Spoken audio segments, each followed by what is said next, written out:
Aqua వ్యవహారం మీదన చంద్రబాబును ఉద్దేశించి జగన్మోహన్ రెడ్డి ఒక సుదీర్ఘమైన ట్వీట్ చేసుకొచ్చారు.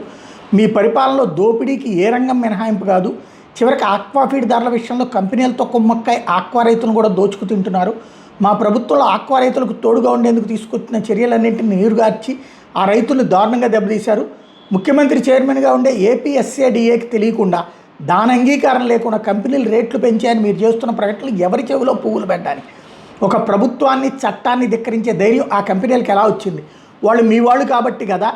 ఆక్వా ఫీడ్ కంపెనీలు మీ పార్టీ సానుభూతి పరులవేనన్నది అక్షర సత్యం కాదా? కమిషన్ల కోసం వాళ్ళతో మీరు లాలూచీ పడ్డారన్నది నిజం కాదా? అందుకే వాళ్ళు రేట్లు పెంచుతున్నా మీరు సైలెంట్గా ఉన్నారు. చంద్రబాబు గారు మీరు అధికారంలోకి వచ్చినప్పటి నుంచి రాష్ట్రంలో అన్ని వర్గాలతో పాటు ఆక్వా రైతులు కూడా చితికిపోయారు.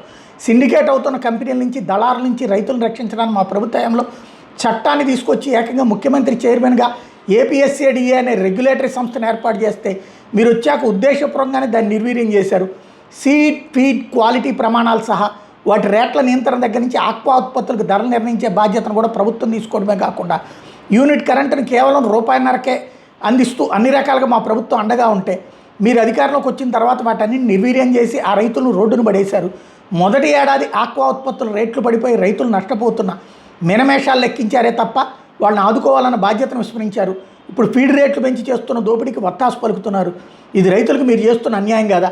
చంద్రబాబు గారు ఆక్వా ఫీడ్ రేట్ల పెంపును తాత్కాలికంగా నిలిపేశామంటే మీరు ముసలి కన్నీళ్లు కార్చడం కాదు, పెంచిన ఆ ధరలను పూర్తిగా ఉపసంహరింపజేయాలి, లేకపోతే రైతులతో కలిపి ఆందోళనలు చేస్తామని హెచ్చరిస్తున్నామంటూ ఒక ఘాటైనటువంటి ట్వీట్ చేశారు.